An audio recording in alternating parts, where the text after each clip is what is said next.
Et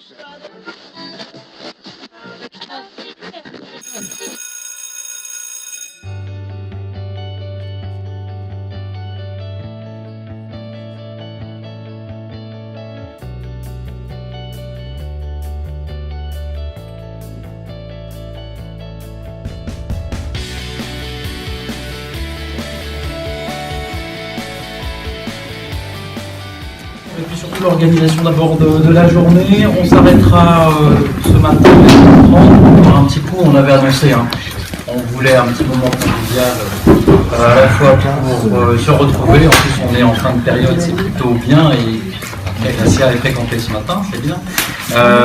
On aura surtout l'occasion de discuter ce matin de l'ensemble, comme d'habitude, des questions générales et puis des questions d'action. Ça, c'est à l'ordre du jour ce matin, après la présentation que vous ferez. Cette présentation et puis surtout le débat sera émaillé des interventions des membres du secrétariat académique sur les différents sujets que nous traitons au niveau du S3. Et puis cet après-midi, Jean-Marc nous rejoindra, il est excusé pour ce matin puisqu'il représente la FSU au congrès du SNUC, le congrès académique du SNUC qui se tient à l'Arc-en-Plage. Donc Jean-Marc faisait un petit passage par le congrès du SNUC et nous rejoindra après. Et donc on verra avec lui les questions qui concernent plus directement l'activité de la région, tout ce qui est SDI, le nouveau schéma directeur immobilier, le projet ITRAN avec le Pascal Montard, et puis les actualités liées au CPRD-FOP, Christine là c'est très bien, et le schéma des schémas, le SRANET, mais ça il nous en parlera plus en détail cet après-midi. Nous aurons par contre l'obligation de terminer assez tôt, on l'avait annoncé certainement vers les 15h30.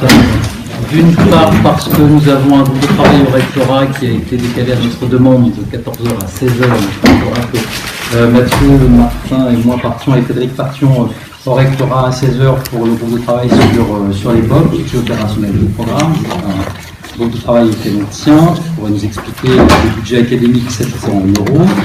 J'y reviendrai sur les questions emploi tout à l'heure.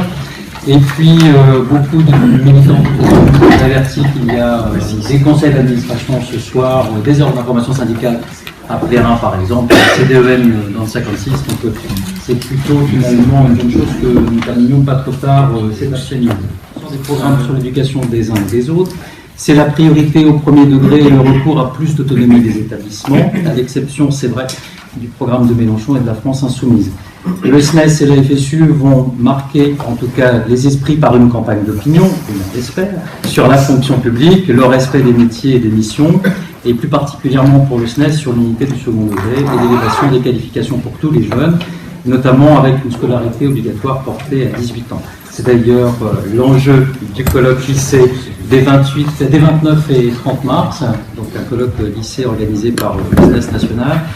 Nous y reviendrons dans la journée parce que l'objectif c'est que nous soyons nombreux à y participer pour avoir justement une vision un peu globale de nos revendications sur l'unité du second degré et plus particulièrement sur ce que nous souhaitons pour le lycée. Des fiches seront d'ailleurs produites par le S4 pour nous permettre d'interroger parallèlement les candidats aux législatives, un peu comme nous l'avions fait au moment de la loi de refondation sous Payon, où nous avions quand même rencontré nombreux d'élus locaux. En interfédéral fonction publique, une initiative était en cours pour publier une forme de livre blanc, un manifeste unitaire pour la défense et le développement des services publics. Cela a un peu tourné court puisque FO s'est retiré, la CGT et la CGC ne sont pas venus à la dernière réunion, l'arc syndical s'est donc un peu réduit à CGT, FSU Solidaire et probablement l'UNSA qui vont tout de même poursuivre cette action.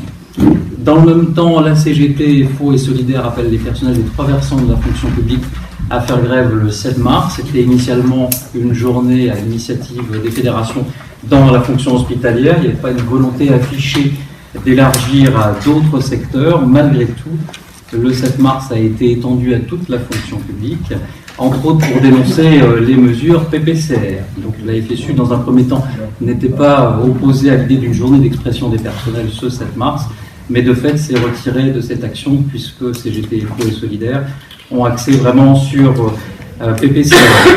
Du côté des élections des TPE, on a vu les résultats très récemment puisque les résultats ont été révélés là, après les congés de Noël. Les équilibres sont à peu près maintenus, mais la participation, on l'a vu, a été particulièrement faible, justement parce que la période de vote était pendant les fêtes.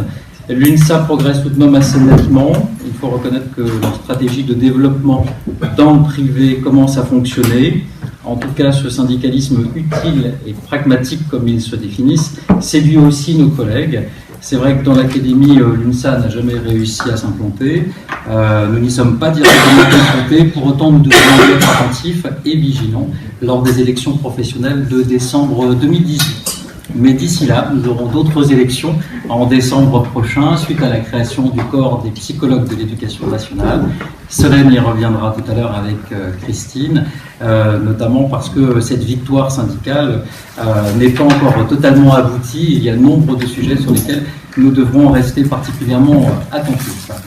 En tout cas, c'est certainement un axe fort de notre campagne pour les professionnels de 2017 et surtout de 2018, que de montrer la réalité du travail militant du SNES et de la FSU, pour que les collègues mesurent que notre action leur est profitable, tant pour leurs conditions de travail que pour leur rémunération. Nous allons certainement devoir mieux expliquer et valoriser notre action et notre investissement militant, un investissement militant intègre et désintéressé, et faire que le discrédit qui touche actuellement les politiques ne rejaillisse surtout pas sur les organisations syndicales et leurs représentants. Dans l'académie, les opérations de préparation de rentrée sont lancées. Nous avons 184 équivalents temps plein d'enseignants et 9 équivalents temps plein de CPE qui sont attribués.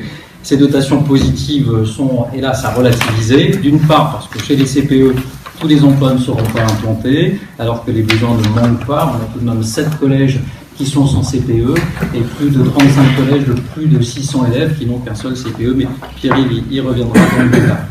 D'autre part, pour les moyens d'enseignement, on n'a toujours pas rattrapé les pertes subies sous Sarkozy.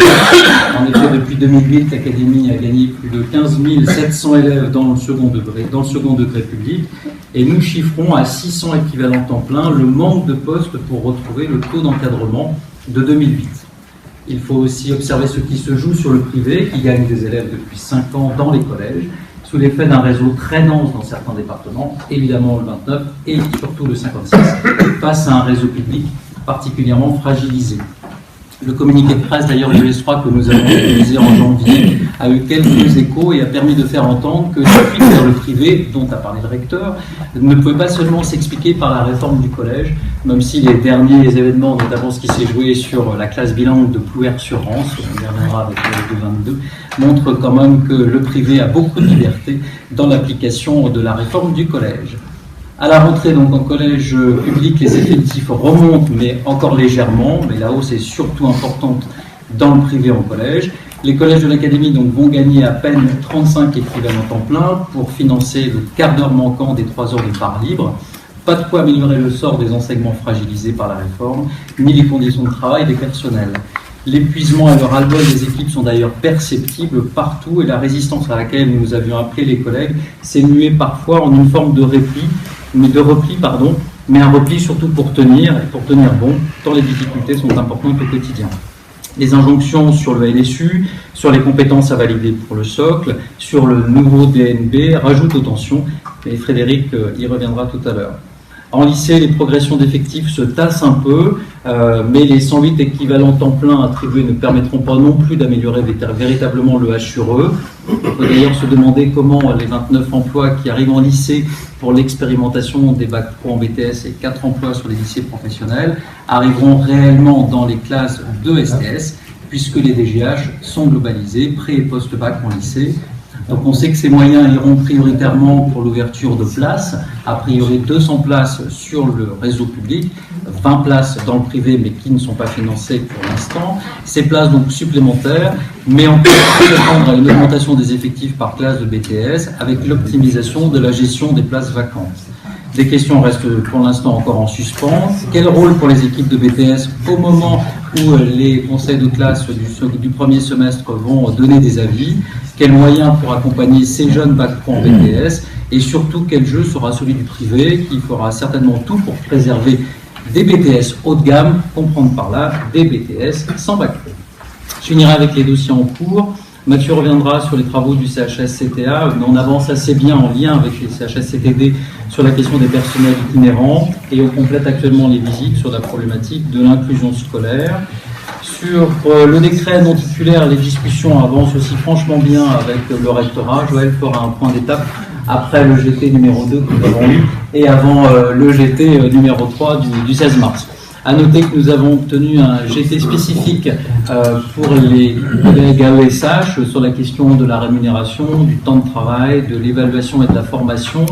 On devrait d'ailleurs pouvoir adresser à ces collègues un message sur le corps professionnel, puisque désormais les listes OSTIC, alors Mathieu y reviendra aussi, sont désormais accessibles. Et donc dans les prochains jours, on va essayer de commencer avec un premier message pour les AESH. Je précise d'ailleurs que le S4 organise un stage pour les AED et les AESH les 8 et 9 mars.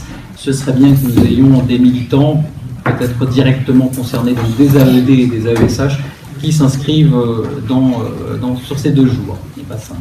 Sur la question PPCR, donc il n'y a toujours rien sur le volet évaluation des personnels enseignants, des CPE, des DOC et des psychologues de l'éducation nationale. Ce qui ruine vraiment le discours de FO, CGT et de Sud. On se souvient qu'ils ont appelé un rassemblement le 1er février devant le rectorat. Ça a été un flop, puisqu'à peine 30 collègues étaient présents.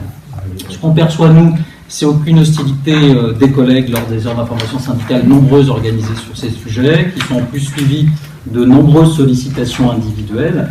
Et le bug de janvier, finalement, il y a eu un retard sur le transfert prime point et un retard sur les hausses indiciaires, mais il n'y a pas eu de retard sur l'augmentation des retenues pour pension. Donc ce bug de janvier est passé relativement inaperçu. Par contre, on peut imaginer que le rappel qui arrivera en mars, lui, ne passera pas inaperçu. Donc le S4 a réimprimé le 16 pages salaire, carrière, nouvelle conquête. Mathieu a donné quelques exemplaires sur la table juste à l'entrée. C'est un nouveau 16 pages qui est débarrassé de quelques erreurs qu'il y avait dans la précédente édition et surtout qui est enrichi, alors qui est augmenté, puisqu'on dit ça comme ça maintenant, des votes au CTM en dernière page, le CTM du 7 décembre dernier, et c'est vraiment un document intéressant pour aller vers les collègues et qui a vocation à durer. Donc on en a reçu plusieurs cartons au S3, il faudra les récupérer dès que vous passerez au S3, mais on va s'arranger pour vous les faire parvenir. Alors l'idée maintenant qu'on a un peu sur ces questions de BCR revalorisation, parce qu'on sent monter au niveau du S3 notamment des questions de plus en plus individuelles sur des déroulés de carrière et puis les conséquences sur notamment les départs en retraite à venir. Ne faut-il pas passer vers une autre étape, à savoir des réunions en département qui permettraient de réunir les collègues qui veulent vraiment avoir des informations pour passer après sur des formes de rendez-vous individuels comme nous le faisons très bien sur les mutations. En tout cas, cela nous porte certainement avantage pour ce qui concerne la syndicalisation. J'y reviendrai, mais on peut penser en tout cas que, compte tenu du nombre d'anciens, d'adhérents qui reprennent leur cotisation, il y a là effectivement un effet lié à ces questions rémunération. Voilà, j'en ai fini sur la présentation générale. Je propose que le débat s'ouvre avec différents bilans peut-être des départements notamment parce que vous avez eu vos CPSD. On peut peut-être aussi commencer par ça, mais le débat est ouvert. Oui, CPSD, moi je n'ai pas grand-chose à ajouter de ce que tu as dit. C'est suite à le privé qu'on remarque. En termes d'effectifs, on constate la même chose, surtout une augmentation au collège. On a quand même une augmentation cette année en collège.